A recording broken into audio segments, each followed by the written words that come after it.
सबको नमस्ते। Thank you for नमस्ते। ज्वाइनिंग मी एंड आई नमस्ते। विश एवरीबॉडी कि स्वस्थ रहें और अच्छी तरह से और दवाइयों की ज्वाइन करते बात रहें करने की मीटिंग्स। जरूरत ना पड़े। हाँ, ठीक बात है, मिस मत करें। तो आज हम लोगों ने सोचा था कृष्ण जन्माष्टमी के उपलक्ष्य में हम भगवान कृष्ण के relevance of his even today वो बात करेंगे।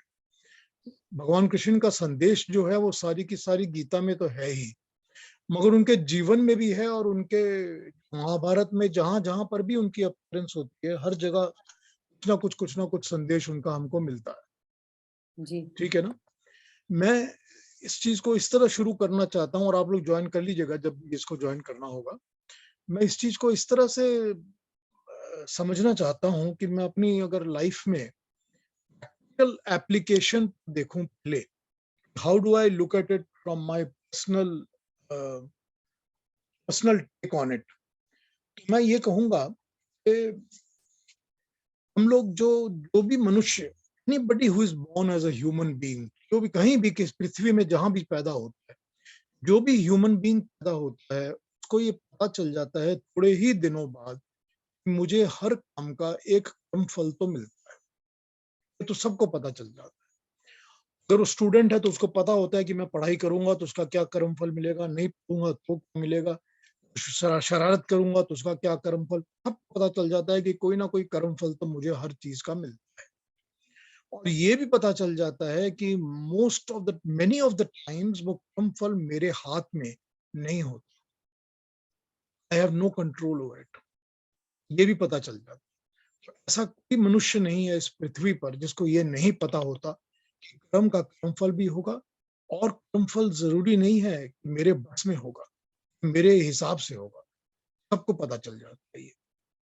ये प्रिंसिपल स्टैब्लिश कराने के लिए कोई बहुत ज्यादा फिलोसफी की और ज्ञान की जरूरत नहीं पड़ती। ये प्रिंसिपल बड़ी क्लियरली एस्टैब्लिश होती है लोगों के दिमाग में कि ये होता है। मैं इसमें अगर अपनी पर्सनल लाइफ का एग्जांपल यूज करूं तो मैं यूज करूंगा उनका जो चौथे चैप्टर का 8वां श्लोक है, गीता का चौथे चैप्टर का 8वां श्लोक, परित्राणाय साधूनाम विनाशाय च दुष्कृतम धर्म संस्थापनार्थाय धर्म संभवामि युगे युगे। उनका जो ये श्लोक है उस पर तो मैं अब सोच रहा हूँ, लेकिन मैं अपने जीवन में सोचता हूँ इस बात को कि यूजुअली मैंने अपने वर्क कल्चर में तो यही देखा है, इन माय वर्क कल्चर अपना काम करो बस। अगर बहुत ज्यादा फोकस, और मैं तो I have been working always in marketing and sales, सारी जिंदगी मैंने सेल्स और मार्केटिंग में ही काम किया है। मैं ये देखता था कि अगर मेरी जो फोकस है वो मेरे एंड रिजल्ट के ऊपर रहती है तो मेरी वर्किंग बिगड़ जाती है, तो मैं वो काम नहीं कर सकता। तो अगर मैं अपना काम करता हूँ और एंड रिजल्ट के बारे में सोचता भी नहीं हूँ, छोड़ देता हूँ कि जो होगा वो ठीक ही होगा, क्योंकि मैं अपनी तरफ से मैं पूरा अपना 100% इन कर लूं, बस उसके बाद जो होगा वो ठीक होगा। This is how I have always always succeeded and always crossed my targets, always been better than what the targets have given to me, because मुझे ये पता था कि if I do my job then result is going to come. और अगर adjustments करनी पड़ती है ना तो अपने एफर्ट पे करनी पड़ती है। मैं ही शायद अगर रिजल्ट्स नहीं मिल रहे हैं, ये पहले सोचना पड़ता है कि I am probably not doing it correctly, और my approach is not correct, और my enough effort is not there, और whatever it in me. Because end result तो अकेले मेरे लिए नहीं है ना, एंड रिजल्ट तो बहुत सारे लोगों के group of people, bunch of people together are getting going to achieve it. It has been set for so many people who are all, and people before me have achieved it. They have all got that result. So it's not designed only for me. मगर effort तो मेरा है ना, effort मैंने design किया अपने लिए। तो मैं ये समझता हूँ अगर मैंने अपने काम पर ध्यान दिया, कर्म करने पर ध्यान दिया, तो एंड रिजल्ट हमेशा हमेशा हमेशा जो भी मेरा टारगेट है वो सक्सीड करेगा और वो बेटर ही होगा। फोकस जो है वो कर्म पे होना चाहिए हमेशा। हमेशा जो फोकस है वो अपनी एफर्ट पर, अपने कर्म पर होना चाहिए। और मैंने जैसे आपसे कहा, अब मैं जिंदगी में at this stage of my life मैं ये समझता हूँ कि ये जो मैंने आपसे अभी श्लोक यूज किया परित्राणाय साधूनाम वाला, उसमें मैं पहली बात तो ये है कि मुझे ये हमेशा 100% इस चीज का विश्वास है, और मुझे ये भरोसा है कि जो मेरे सुनने वाले हैं आप सबको भी ये 100% विश्वास है कि परमात्मा है, परमात्मा सदा रहता है, और परमात्मा की न्याय दृष्टि और परमात्मा का जस्टिस का सिस्टम हमेशा चलता रहता है, ऑलवेज। परमात्मा अपना काम हमेशा करता रहता है। उससे कोई फर्क नहीं पड़ता कि कौन से काल में है, रामायण काल में था या आज के काल में है या किसी और काल में, लेकिन वो हमेशा काम करता रहता है, हमेशा करता रहता है। तो परमात्मा इज ऑलवेज देयर, एंड हर एक काल में, हर समय में परमात्मा अपना कार्य करते रहता है। ये विश्वास और ये भरोसा होना बहुत जरूरी है, बहुत जरूरी है। और ये भी होना जरूरी है कि परमात्मा का न्याय सिस्टम जो है वो सबसे ऊपर, सबसे उचित, सबसे अच्छा है। उनको समझ में आए या ना समझ में आए, मगर परमात्मा का न्याय का सिस्टम सबसे ऊंचा और सबसे अच्छा। ठीक है ना? अब यहां तक समझ में आ गया। और ये समझ में आ गया, मुझे ये पता है कि परमात्मा ने जब ये श्लोक बताया है भगवान कृष्ण ने, तो उन्होंने परमात्मा की वर्किंग का एक फ्रेमवर्क हमारे सामने रख दिया है, विच इज अ यूनिवर्सल, एकदम यूनिवर्सल। परमात्मा का ये वर्किंग का ये श्लोक उन्होंने ये समझाया है, पितरानाय साधुना, जो भी साधु है, साधु तो ये मतलब नहीं है कि कमंडल उठा के माला लगा के गले में और वो हाथ में लेके चल दिए सड़क पे और वो साधु हो गए। No, sadhu is not that. Sadhu is साधु वृत्ति, मनोवृत्ति, जिसके अंदर साधुपना है। साधुपना सिंपल चीज है, आप नहीं, सांसारिक वस्तुओं से लगाव नहीं, पागलपन वाला काम नहीं। जो भी इस किस्म का साधु मनुष्य है, जिसकी सदी हुई है, जो साधना कर सकता है जीवन में, परमात्मा का नाम लेता है, शुभ विचार रखता है, अच्छा रहता है, स्वस्थ रहता है, शुद्ध रहता है और शुभ रहता है, आप में इंडल्ज नहीं करता, साधु मनुष्य है, जिसको मिलकर लोग कहते हैं कि ये साधु पुरुष है। जो भी साधु है, ठीक है, उनका भला, परित्राणाय साधुना, उनको प्रोटेक्ट करने के लिए, उनका भला करने के लिए परमात्मा हर युग में हमेशा रहता है, हमेशा काम करता है। पहला प्रिंसिपल बड़ा यूनिवर्सल प्रिंसिपल है।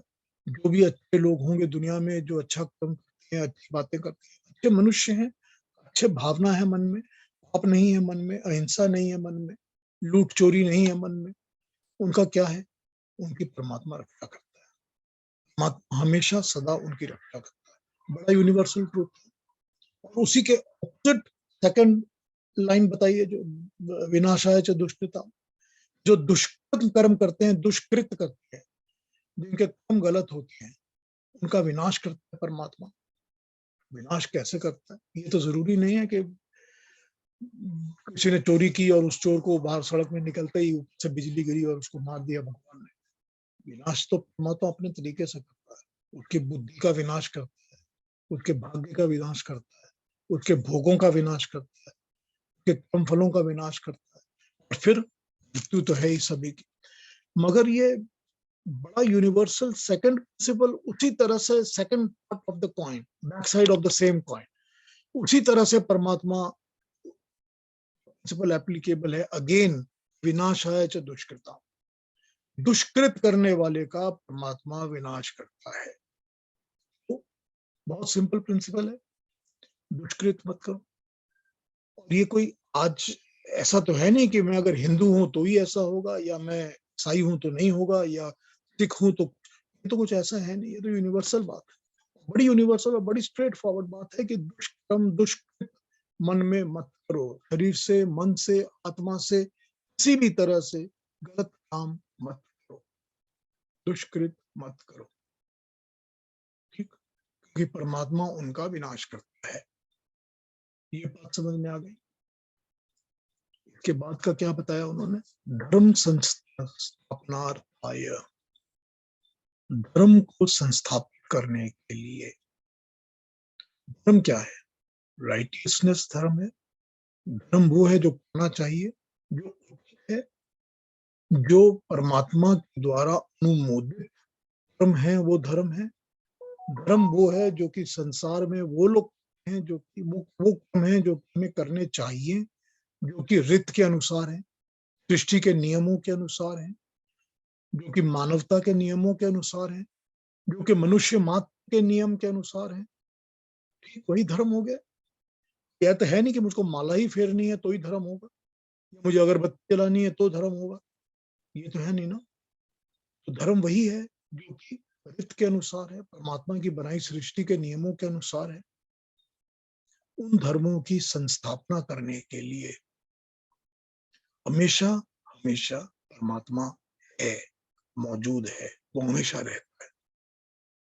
तो धर्म के काम मत करो, धर्म के काम मत करो, धर्म के कामों में अपना सहयोग दो, धर्म के राह पर अपने आप को चलाते बढ़ाते रहो, धर्म को अपने जीवन का ढांचा बना लो कि मेरा जीवन उसी ढांचे पे चलता रहे। बड़ा सिंपल संदेश है, इसमें कोई कोई भी ये नहीं है कि किसी भी किस्म के मनुष्य को ये समझ ना आए। बड़ा यूनिवर्सल है सारा का सारा। Every human being same things are applicable all over the world, everywhere, it's a universal message. और परमात्मा क्योंकि हर युग में, हर समय में, हर काल में, हर टाइम में, हर वक्त रहता ही है, उसका न्याय वाला सिस्टम तो चलता ही रहता है, क्योंकि हमें पता है कि परमात्मा सर सर्वव्यापक है और हमेशा होता है, सर्वज्ञ है, सर्वव्यापक। तो ये बड़ा प्रिंसिपल, बड़ा सिंपल सा प्रिंसिपल है जो मैंने अपने जीवन में सोचा है, ढाला है, इस पर अमल किया है और इसको अपना आदर्श समझ लेता हूँ। और अगर मुझे किसी से बात करनी होती है तो मैं इसी पे बात कर लेता हूँ कि भाई इस चीज को फॉलो कर लीजिए, बस। आप चाहे परमात्मा को जिस मर्जी नाम से बुला लें, जिस मर्जी नाम से आप परमात्मा को बुलाएं, लेकिन परमात्मा है।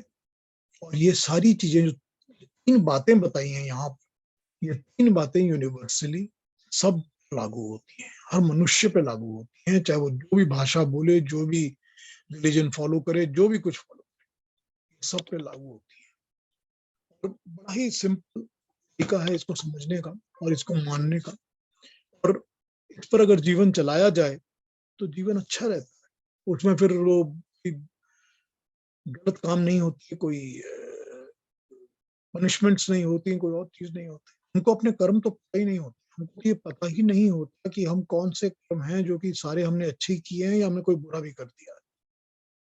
कॉन्शियसली अवेयर होके बुरा काम नहीं किया, मगर पता नहीं चलता कब कोई बुरा हो गया, किसके साथ कोई गलत कर दिया मैंने, कब गलत बोल दिया, कब गलत सोच लिया, ये पता नहीं होता, लेकिन सभी से हो जाता है। और उनका कर्मफल तो हमें भुगतना ही पड़ता है।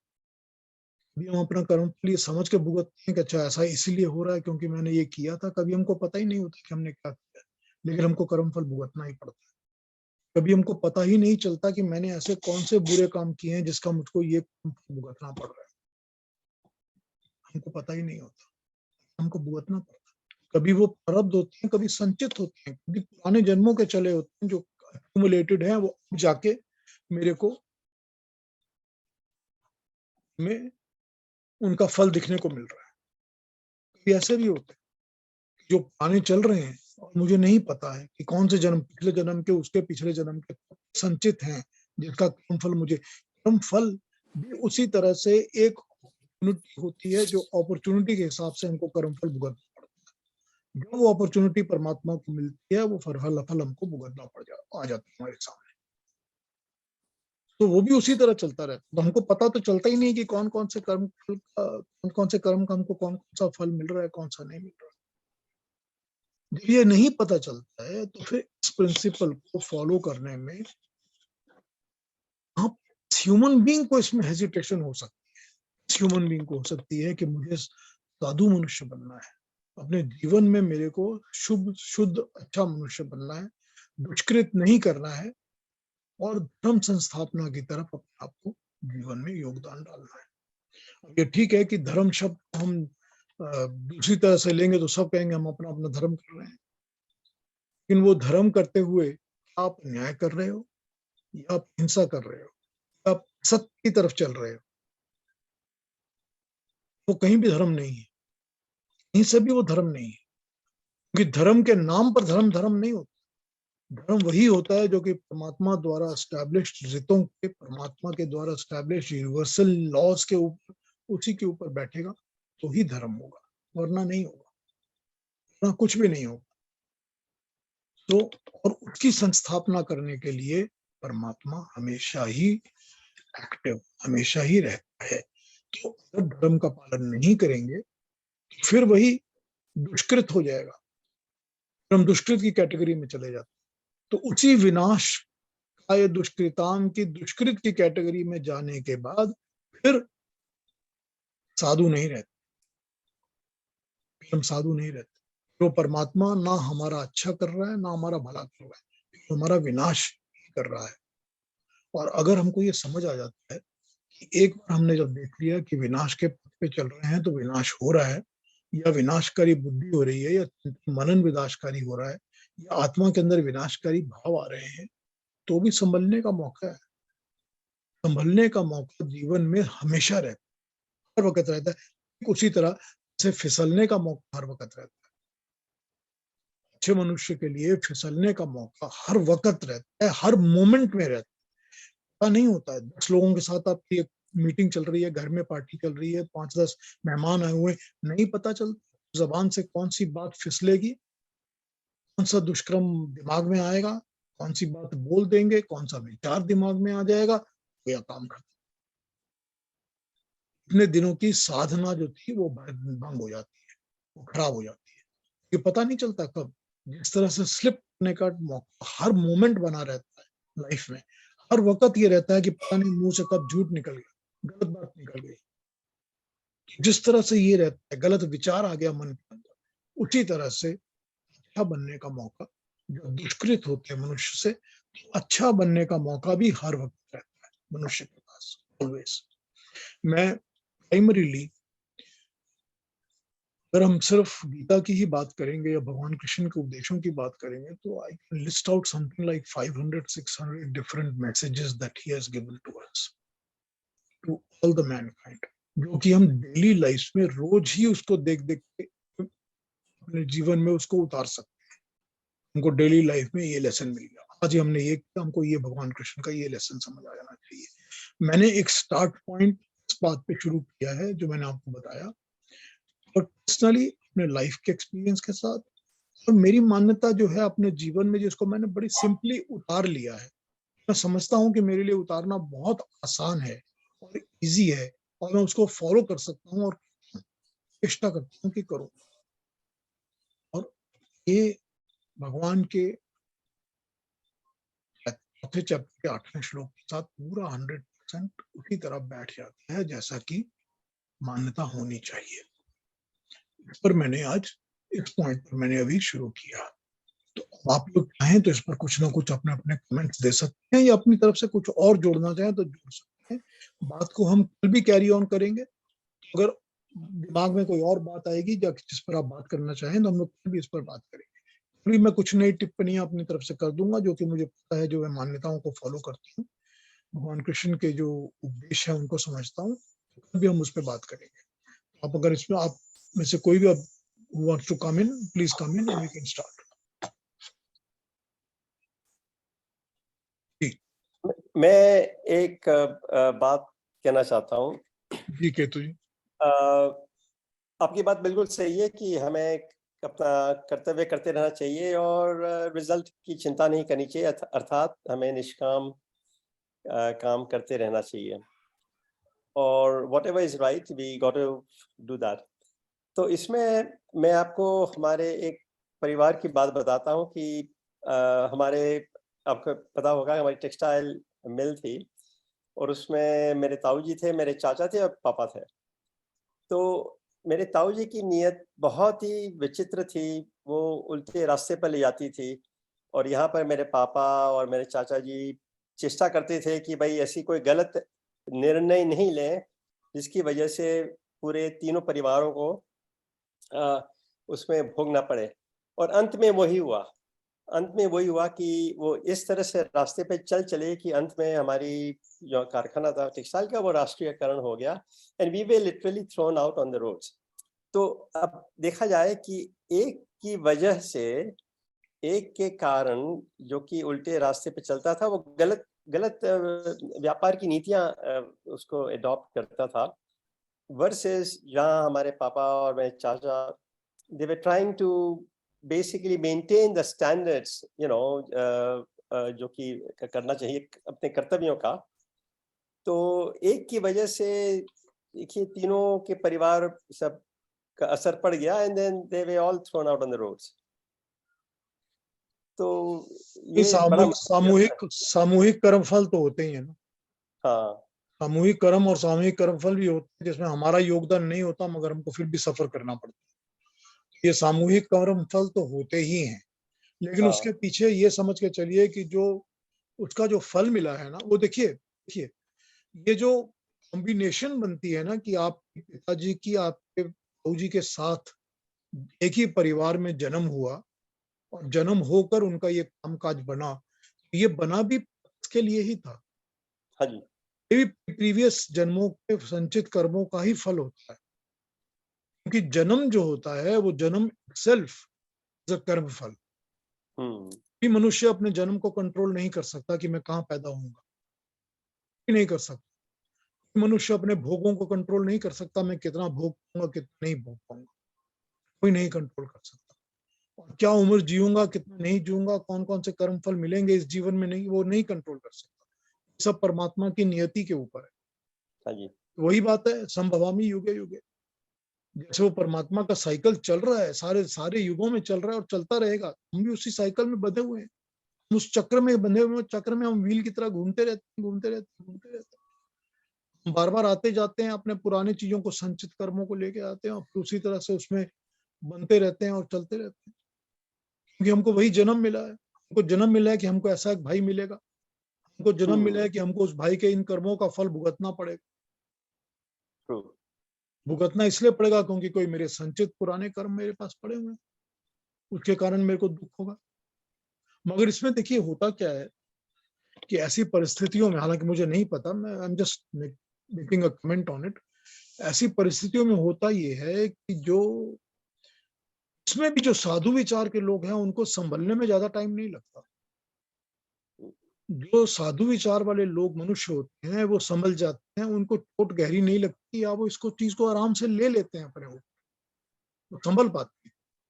जो दुष्कृत वाले होते हैं, जो दुष्ट विचारों वाले होते हैं, वो इसको लेके स्याप ज्यादा करते हैं और उनको कष्ट भी ज्यादा होता है और उनको चोट भी ज्यादा लगती है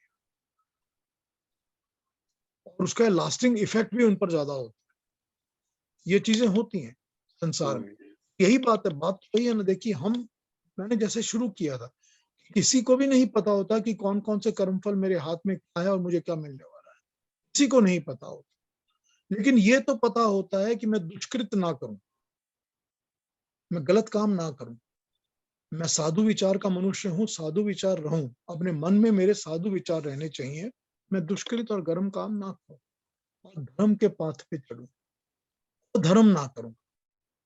जब दुष्कृत नहीं करूंगा तो अपने आप अधर्म भी नहीं होगा। धर्म नहीं करूं, धर्म का मतलब नहीं है कि मुझे कहा गया कि सवेरे उठ के 4 मोमबत्तियां जला दो, तो मैंने नहीं जलाई, वो अधर्म हो गया, वो अधर्म नहीं होता।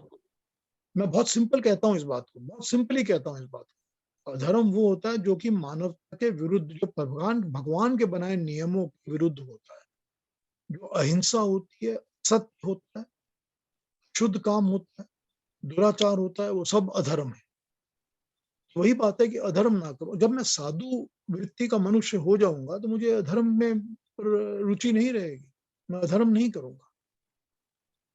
ये बड़ी बड़ी गांठ बांधी हुई तीनों चीजें हैं आपस में। मतलब if I am one I cannot be the other two, if I am one of these then I can't be the other Piyush one ji, is naturally, so that is why it is very natural to me। हाँ जी केतन जी बोलिए। मैं कुछ कहना चाहूंगा। हाँ केतन जी बताइए। Actually तो इतना सारा है कि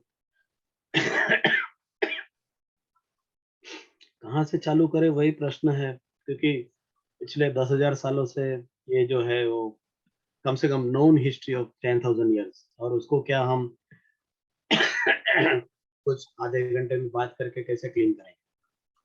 ये बात मगर एक एक बात करेंगे, खाली मैं बुलेट पॉइंट से कहूंगा, जस्ट बुलेट पॉइंट्स।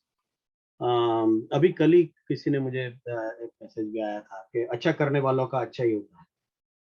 तो मैंने वहां मैसेज भेजा सामने के भैया जो सोमनाथ के आजू बाजू में जो रह रहे थे, उन्होंने तो कभी भी गजनी जाके गजनी को कुछ मारा कटा नहीं, कुछ बोला नहीं। तो उसकी लाखों की संपत्ति लूट कर चले गया गजनी, और इतनी सारी स्त्रियां और बच्चियों को उठा उठा कर लेके गए, और आज वहां है वो। हमारी जनरेशन से अगर जेनेटिक देखेंगे तो अच्छे वाले का अच्छा ही होता है, ऐसा तो कुछ दिख नहीं रहा। ये पहला पॉइंट।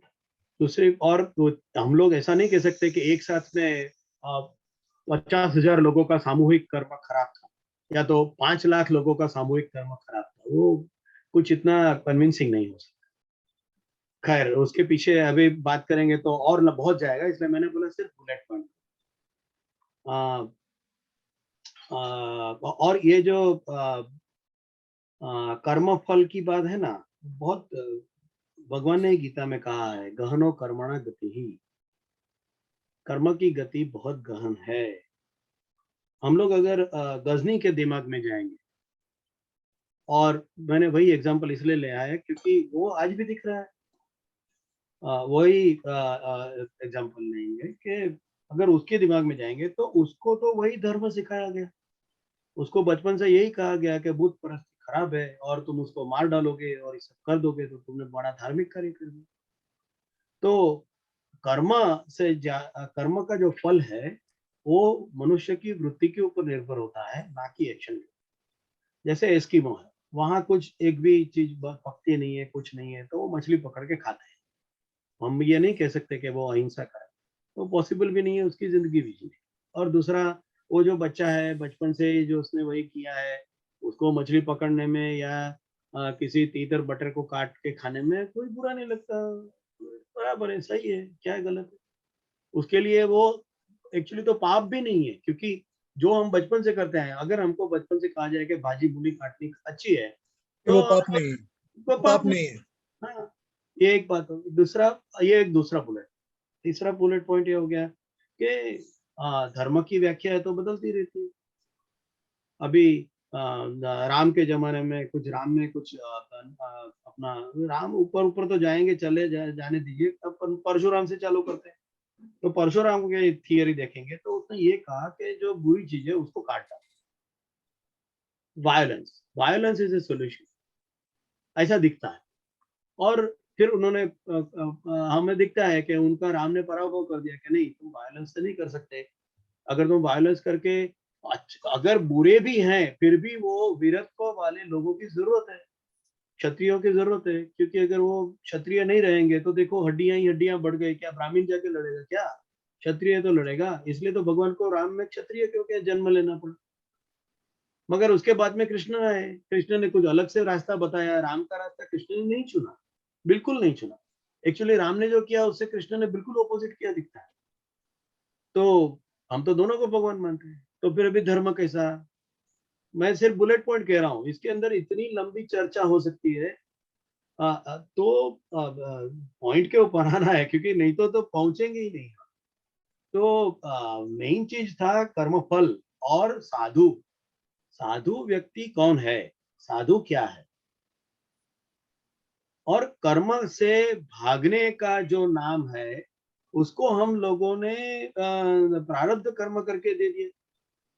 हम लोगों ने, हमारा जो विजय किशोर जीवनवाद था, प्रोग्रेसिव आइडियलिज्म था। हम, कोई हमें कहेगा कि तुम्हें किस चीज का गर्व है सनातन धर्म को फॉलो करने में, तुम्हें ऐसा क्या नया लगता है, क्या सही लगता है, क्या गर्व लगता है, ऐसा कोई एक प्रश्न हम हमारे दिमाग में ले तो ये पूरी सारी की सारी चीजों का जवाब धीरे धीरे मन में से ही आएगा। मेन ये है कि हम लोगों का प्रोग्रेसिव आइडियलिज्म है। कोई कहेगा कि सनातन धर्म क्या है, हमारा प्रोग्रेसिव आइडियलिज्म है, ये मुख्य शब्द है। ठीक है। हम लोग परशुराम में भी मानते हैं, हम राम में भी मानते हैं, हाँ, अभी हमारे में हंस हंस दशावतार में हंसावतार था, आपको शायद पता रहेगा। और हम लोग वो उसका श्लोक भी आता है ना जब, तो उसमें हंस का नमस्कार करते हैं, वो गायत्री के अंदर हंस की गायत्री आती है। मगर बुद्ध आए और अनफॉर्चुनेटली अशोका ने एग्री कर लिया कि भैया नहीं, बुद्धम शरणम गच्छामि, धम्मम शरणम गच्छामि, संघम शरणम गच्छामि, अहिंसा परमो धर्म। तो क्या हुआ, नाश हो गया। आज की तारीख में हमारा जो अफगानिस्तान के आगे आगे ग्रीस तक का जो रास्ता वो टूट गया। फॉलो करने वाले थे सनातन धर्म, टूट गया। अकर्तृत्व की अकर्तृत्व की गुड़िया को प्रारब्ध का चोला पहनाकर और भगवान का मर्जी है ये बोलकर करना, तो शतुर्मुर्ग के जैसे रेत के अंदर सिर डाल के सोचना है, वो तो गलत है, वो नहीं होना चाहिए। हाँ, क्या भगवान मदद करने के लिए आते हैं? जरूर आते हैं। अच्छा, कैसे आते हैं, चलो उसके बारे में सोचेंगे। और गणपति आते हैं तो गणपति के ही रेफरेंस से लेंगे। गणपति का हम लोगों को सबको पता है, पार्वती जी थे, भगवान शंकर तप करने के लिए गए और फिर बोले पार्वती जी मैं अकेले क्या करूंगी, तो मुझे थोड़े बच्चे चाहिए। तो भगवान ने बोला आजा तथास्तु, वो सब हमें स्टोरी पता है। फिर वो गणपति को पैदा कर दिया, ओखा को पैदा कर दिया, कौन दूसरा वो जो उसकी सिस्टर को। और फिर वो नहाने बैठे हैं और वहां नारद गए शंकर के पास। अरे नहीं, पहले शंकर के घर पे गए तो उसको मार के भगा दिया। तो शंकर के पास गए, तुम्हारे घर पे तो बच्चे हैं। तो शंकर भगवान एकदम गर्म हो गए, अरे क्या बात करता है, एकदम जैसे ह्यूमन साइकोलॉजी दिखती है। आदमी गया था सैनिक, घर पे आए तो देखा दो बच्चे हैं ऐसा, तो उसका सिर काट डाला, गर्म हो गए, मारा, इसको मारा, धड़ा धुड़ी हो गई। और पार्वती जी नहाने बैठे थे, खाने क्यों नहीं पकाने, खाना पकाने के लिए बैठे थे, क्यों नहीं कहा। तो इसमें बहुत सारी बातें हैं। एनीवे हम लोग डायरेक्ट पॉइंट पे हैं। तो फिर सर काट डाला और फिर वो नया सिर बिठाया। हमें स्टोरी पता है, स्टोरी वापस करने की जरूरत नहीं, उसको बहुत रोचक तरीके से कर सकते हैं, सब लोगों की आंख में आंसू भी आ जाएंगे, खुश हो जाएंगे। मगर पॉइंट ये नहीं, पॉइंट ये था कि सत्ता अगर एकाक्षी होके, मतलब पार्वती जी ने अपनी आंख भी तो शिव को दे दी, वो भी वही सेम सिंबल है। सत्ता अगर ये नक्की करे कि जो सत्ता मतलब क्या, सत्ता नहीं, powerful people of the society, powerful people of the society अगर नक्की करे कि लीडर हम चाहेंगे ऐसा चुना जाएगा, जो आज की तारीख में दिखता है। पावरफुल पीपल ही करते ना, पैसे वाले लोग, दूसरे अलग अलग पावर वाले लोग, वो बोलते हैं कि हमारे सिलेक्टेड आदमी ही चुना जाएगा। तो दुनिया का भला नहीं हो सकता, हमें पता है, दिख रहा है। तो पावरफुल पीपल के साथ में अगर उसने बनाया भी ऐसा कोई लीडर, तो उसका जो दिमाग है वो ज्ञानपूर्ण लोगों के द्वारा होना चाहिए। इसलिए भगवान शंकर ने वो लीडर का सिर उड़ा दिया, ये सिंबॉलिक। और फिर उसकी जगह पे एक किसी का भी सर बिठाओ, हाँ किसी का भी सर चलेगा, जरूरी नहीं है कि ये ब्राह्मण ही हो, क्षत्रिय ही हो, गोरा ही हो, काला ही हो, नहीं, किसी का भी सामने जो कोई भी प्राणी पहला मिले उसका सर लेके आओ, उसका सिर बिठा दो। मगर ज्ञान की नजर होनी चाहिए, उसका बॉडी पूरा पावरफुल होना चाहिए। गणपति कितने पावरफुल, माय गॉड। मगर उसका जो ज्ञान है, वो उसका दिमाग जो है वो ज्ञानी का दिमाग से काम करना चाहिए, शक्ति के दिमाग से नहीं। ये गणपति का बर्थ का मेथड है, इसके बहुत डिटेल में जा सकते हैं, मगर एकदम वेरी वेरी, हम लोग सुपर एकदम 20,000 फीट ऊपर से लेके सीधा वो कोई देश को देखना है और सीधा विमान में बैठ के बोले देखो नीचे से ये गया, इतनी स्पीड में जा रहा है। तो अच्छा, तो ये श्लोक में मैं आने चाहता था, तो संभवामी युगी वो कहाँ से आएगा?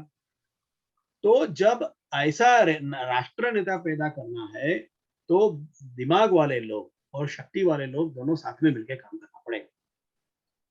जब वो दोनों साथ में मिलकर काम करेंगे, तो वो काम को चित्त शक्ति जो हम सब के अंदर जुड़ी हुई है, वो चित्त शक्ति उसके अंदर अपनी एनर्जी डालेगी। और वही एनर्जी है जो भगवान बोलते हैं संभवामी युगे युगे। अच्छा, एक कैसी एनर्जी समझ में नहीं आया? प्रैक्टिकल एग्जांपल, अभी हमारा झंडा है, तिरंगा झंडा है। तिरंगा झंडा पूरे हिंदुस्तान में बताओ, तिरंगा झंडा कहाँ है? कोई जगह का नाम है? कोई जगह का ऐसा कोई जियोग्राफिकल लोकेशन है? कोई ऐसा कुछ ऐसा है कि वहां से कुछ मिला था? कुछ नहीं है। तिरंगा क्या है? तिरंगा एक चैतन्य शक्ति है। गणपति भी तिरंगा ही है, तिरंगा भी गणपति ही है। आप जिसको भी ले लो, पत्थर भी ले लो, फूल भी ले लो, नाग ले लो, हमारे जितनी भी उपासना पद्धति है ले लो, सांख्य भी ले लो, कोई बुरा नहीं। मगर वो उसकी जब हम पूजा करेंगे, मतलब तिरंगा की पूजा करेंगे, तो उसमें से उसकी जो चैतन्य शक्ति है वो पैदा होगी और हमारे सैनिक वो एक तिरंगा को लेके अपनी जान दे देंगे और भारत की रक्षा करेंगे। वैसे ही ये चित्त शक्ति जब जागृत होगी तो व्यक्ति के अंदर वो चित्त शक्ति का प्रभाव आएगा और वो चित्त शक्ति है वो सही रास्ते पे लाने के लिए ट्राई करेगी और लड़ेगी। अच्छा, कैसे लड़ेगी? वो अपने समय के अनुसार लड़ेगी। अगर जब चाहिए तो नरसिंह अवतार बनेगी, जब चाहिए तो राम बनेगी, जब चाहिए तो वो कृष्ण बनेगी। फिर बुद्धावतार कैसे? आपने तो बुद्ध का ये बताया। Buddhavatar is a show of progressive idealism. Progressive idealism में इतना हमारा जो है, इससे कोई भी अच्छा एक एग्जांपल पूरी दुनिया में, दुनिया मतलब मैं ये कह रहा हूँ पिछले 50,000 साल में ऐसा कहीं भी इतिहास दिख नहीं रहा है कि प्रोग्रेसिव आइडियलिज्म। हमारे में हंसावतार, हमने हंसावतार को निकाल दिया। दशावतार है ना, 10 रखने हैं, ठीक है।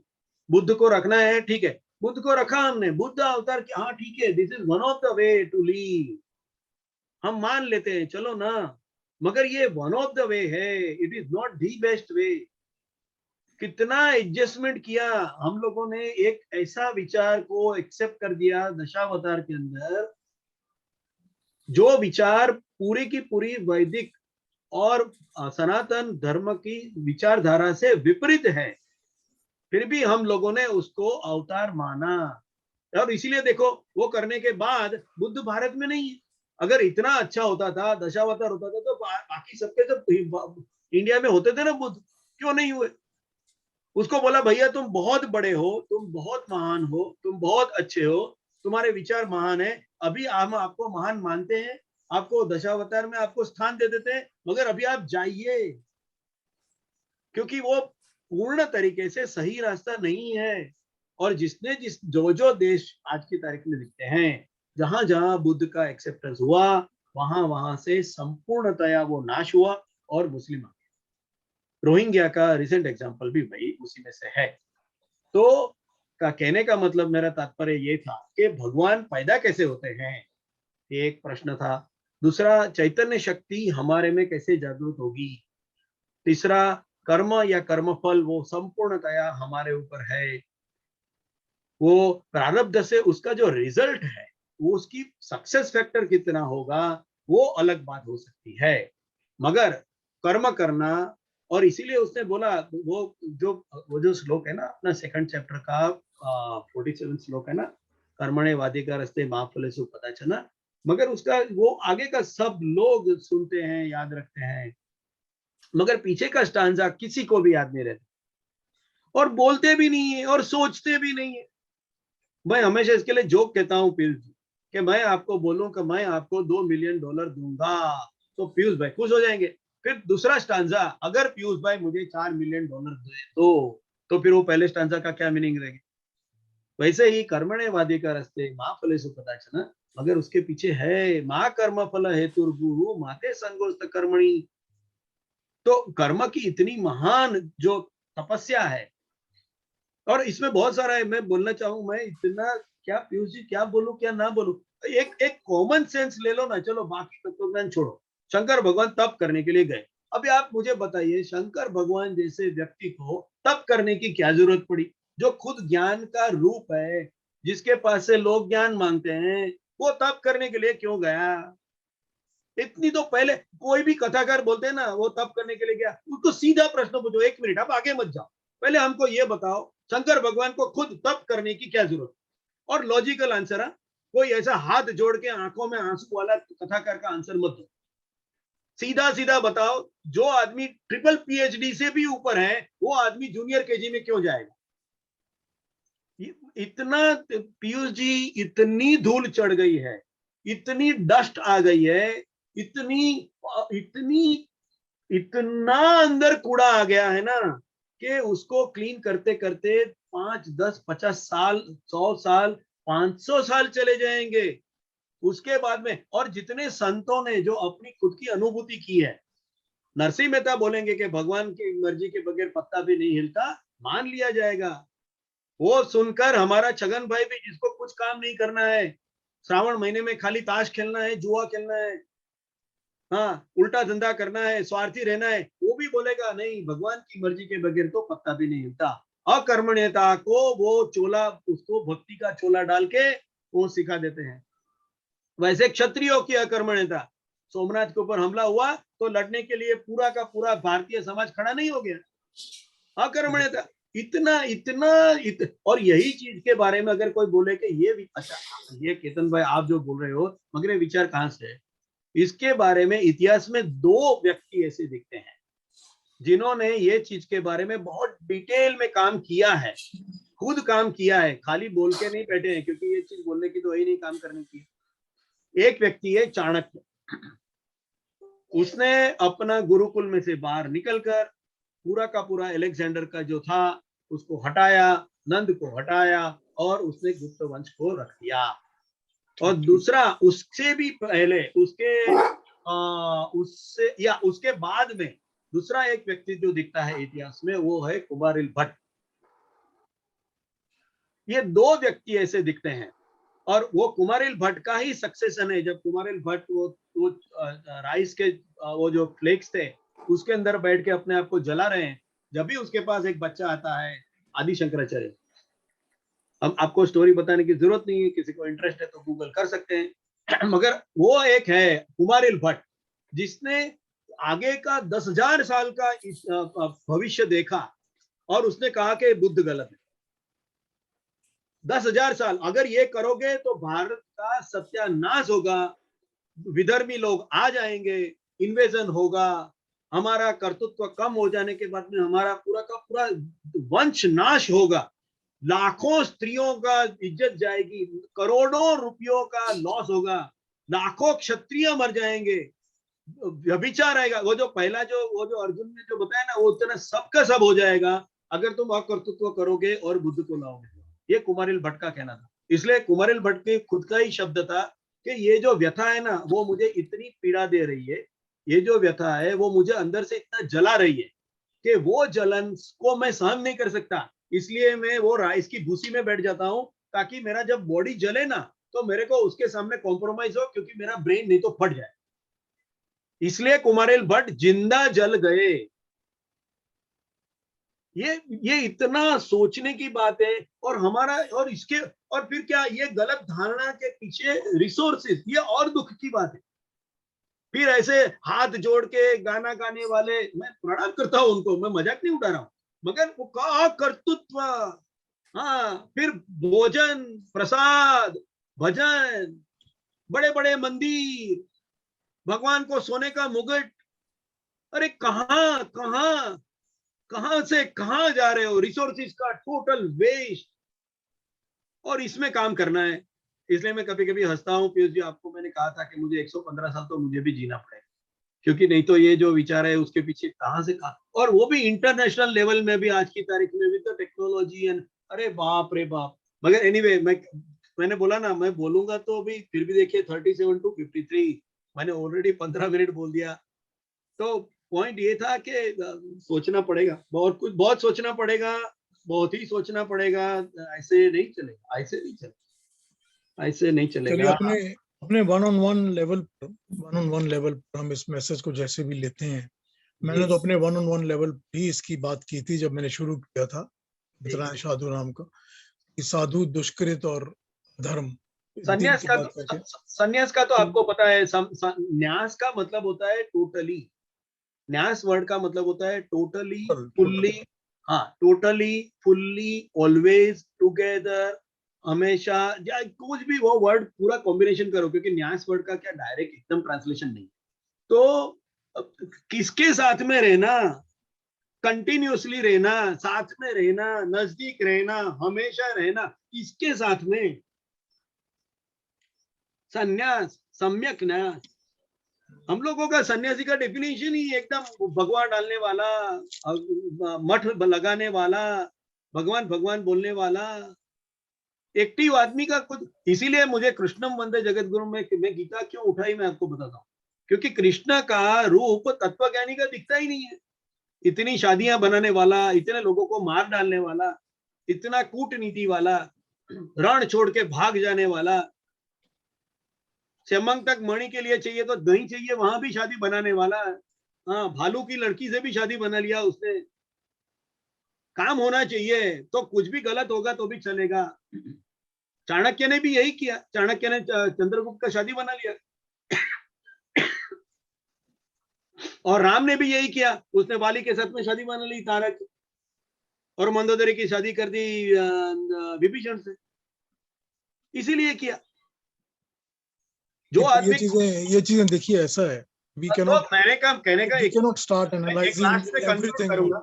मैं कंक्लूड करूंगा कि हाँ, इसलिए ये सब का टोटल क्या कहना चाहते हो केतन भाई, एक ही है, हमारे में प्रोग्रेसिव आइडियलिज्म है।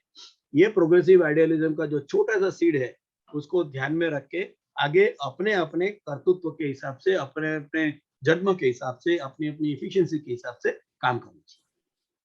ठीक है, किसी और ने कोई कमेंट करना है क्या? Anybody else wants to say something about it? मैं कुछ बोलूं? अरुणा जी बताइए प्लीज। आज हमारा जो विषय है कि भगवान श्री कृष्ण ने भगवत गीता में जो विचार प्रकट किए, वो आज के टाइम में कितने रेलेवेंट है। तो बिल्कुल यही सब्जेक्ट है हमारा। हाँ, तो मैं हमेशा सोचती थी कि मैं एक सिंपल, एक ऑर्डिनरी आदमी होने के नाते मेरे मन में हमेशा प्रश्न उठते थे कि कोई लोग इस तरह से क्यों बिहेव करते हैं, गलत तरीके से क्यों बात करते हैं, गलत तरीके से क्यों रिएक्ट करते हैं। तो जब मैंने भगवत गीता पढ़ी, तब मुझे उसका आंसर मिला, और मुझे लगता है कि ये आंसर एक यूनिवर्सल आंसर है। और वो उन्होंने 14th चैप्टर यानी द 3 मोड्स ऑफ गुणत्रय विभाग योग, इस गुणत्रय विभाग योग में उन्होंने दिया है कि 5वें श्लोक में कि सत्वम रजस तम इति गुणा प्रकृति संभवाः निबध्नन्ति महाबाहो देहे देहिनमव्ययम्। ये जो देह है, ये जो मनुष्य है, किसी को भी आप ले लो, तो उसका जो बिहेवियर होगा, उसकी जो एक्शन रिएक्शंस जो भी है, वो ये 3 गुणों से कंट्रोल हो रही है। और ये जानना हमेशा जरूरी है। हम किसी भी व्यक्ति के सामने जब आते हैं, इंटरेक्ट करते हैं, तब ये गेस करना, ये जज करना जरूरी है कि इस व्यक्ति में किसकी मात्रा ज्यादा है। ये ज्यादा राजसी है, ये ज्यादा तामसी है, ये ज्यादा सात्विक वृत्ति का है। ऐसे हो नहीं सकता कि एक ही वृत्ति उस व्यक्ति में होगी, लेकिन किस वृत्ति का प्रमाण ज्यादा है और वो उसका दोष यानी उसके कारण उसका वह बिहेवियर हो रहा है। तो हमें बहुत से सवालों के आंसर मिल जाते हैं कि ये व्यक्ति ऐसे क्यों बिहेव कर रहा है। अभी हम सात्विक, तो yes, to a major extent it is a good quality, लेकिन अगर हम तामसी व्यक्ति का सामना कर रहे हैं, हमें इंटरेक्शन करनी ही पड़ रही है एक तामसी व्यक्ति के साथ, तो या बहुत राजसी व्यक्ति जो है उसका भी कुछ शॉर्टकमिंग्स है, तो हम हमेशा ज्यादा सात्विक रह के वो नहीं कर सकते। हमें वहां ये निर्णय लेना पड़ता है कि हमें किस तरह से अभी रिएक्ट करना है। दो it might not be your स्थायी भाव इज सात्विक, but you have come in such a situation, circumstances. Yes, the reaction becomes different. Yes. So temporary, ये आपका धर्म बन जाता है फिर, as a individual, as a society, as a nation. अगर अफगानिस्तान, अगर पाकिस्तान आप पे हमला कर देते हैं, तो आप ये नहीं, या तैमूरलंग आके आपके पूरे समाज को नष्ट करना चाहता है, तो ये आप, मैं नहीं, धार्मिक वृत्ति की हूँ मैं, ये मैं सात्विक वृत्ति की हूँ मैं, सॉरी नॉट धार्मिक, सात्विक वृत्ति की मैं हूँ, ये कहना उस वक्त is not a right thing. So ये बैलेंस रखना बहुत जरूरी है। नहीं और ये तो वहां पर एक दूसरी बात आ जाती है ना अरुणा जी, कि मैं ऐसा इंसान हूं जो मैं वेपन उठा के अटैक नहीं कर सकता या प्रोटेक्ट नहीं कर सकता, लेकिन मेरे अंदर कोई दूसरा गुण है जो मैं कंट्रीब्यूट कर सकता हूँ। मैं अपना उस गुण को पेश करके, अगर मैं सात्विक ही हूं और मैं उस वक्त राजसिक गुण को नहीं अपना सकता क्योंकि मैं सिर्फ सात्विक हूं, मेरा काम, जैसे अब ब्राह्मणों का काम है ना कि क्षत्रियों को इंस्पायर करें, ज्ञान दें, उस वक्त भी yes, तो दूसरी काम कर्म भी तो पड़ जाता है ना, कि you can do the other activities that can contribute towards the end game. exactly, वो भी yes, धर्म की संस्थापना ही है ना। yes, but in a different ways, as you suggested, that there are different ways and means to achieve that end, लेकिन आपकी ये तैयारी हमेशा रहनी चाहिए। जब आप एक पोजीशन लेते हैं, एक माँ करके मैं पोजीशन लेती हूँ, एक हेड ऑफ द फैमिली करके मैं पोजीशन लेती हूँ, एक राज्य का अधिकारी, पंत प्रधान करके मैं जब पोजीशन लेती हूँ, तब ये सब कैपेबिलिटीज मुझ में होनी चाहिए। नॉट नेसेसरली मैं वैसे बन जाऊं, लेकिन एज यू सजेस्टेड कि there should be means and ways to achieve that end. लेकिन ये ध्यान रखना जरूरी है कि मुझे किसी भी वृत्ति से सामना करना पड़ेगा। मैं सात्विक हूँ, इसका मतलब ये नहीं कि दुनिया सात्विक है।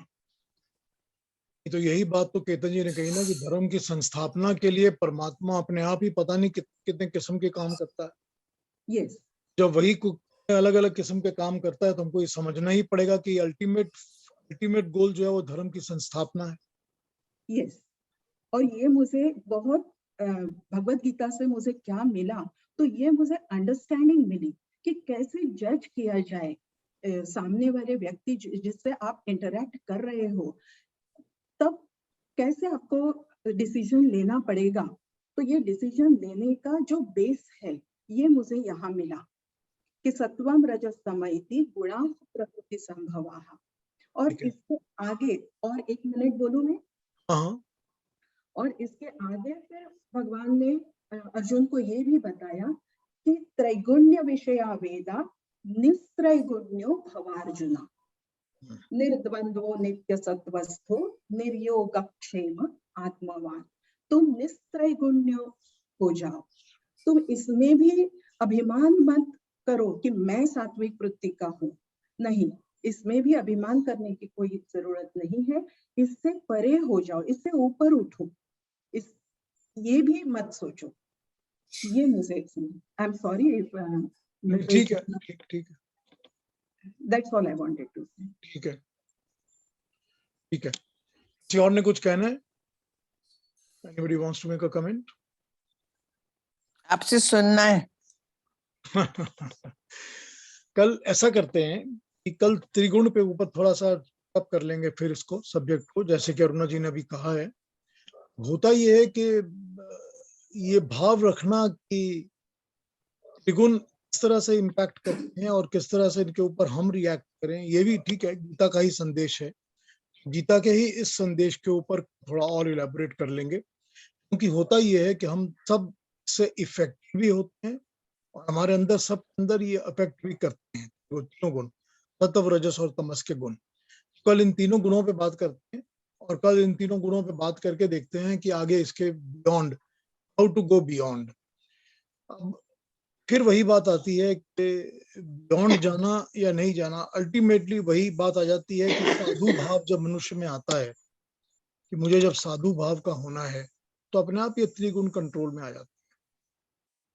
ये तीनों गुणों को किस तरह से मैं कंट्रोल करके अपने भाव में, क्योंकि साधु भाव का ये मतलब नहीं होता कि मुझे आग के सब कुछ और बैठे रहना है। साधु भाव मनुष्य के अंदर वो भी होता है जब कर्मों को बिना काम लोभ के, बिना लोभ के, बिना काम के, बिना क्रोध के, जो अपने कर्मों को ठीक कर रहा होता है, तो भी साधु भाव ही होता है। साधु भाव ये नहीं है कि उसके अंदर सब भगवा पहन के बाहर माला लगा के निकल जाए बाहर, ऐसा नहीं है। साधु भाव वो भी है। तो अल्टीमेटली तो गुणों का कंट्रोल भी वहां आ जाता है जब मनुष्य के अंदर साधु भाव आ जाता है। Back to my first point जो मैंने शुरू की थी आज की टॉक। तो अगर किसी ने कोई और कमेंट करना है तो कर लीजिए, नहीं तो फिर पिकअप करते हैं इसी पर, यहीं से कंटिन्यू करेंगे। वही गीता के जो भी हमारे ऊपर एप्लीकेबल रेलेवेंस आज भी हमको समझ में आती है भगवान कृष्ण के संदेशों से, उस पर बात करेंगे और सत्वरजस और तमस पे स्टार्ट कर लेंगे। ठीक है, जी और ने कुछ कहना है?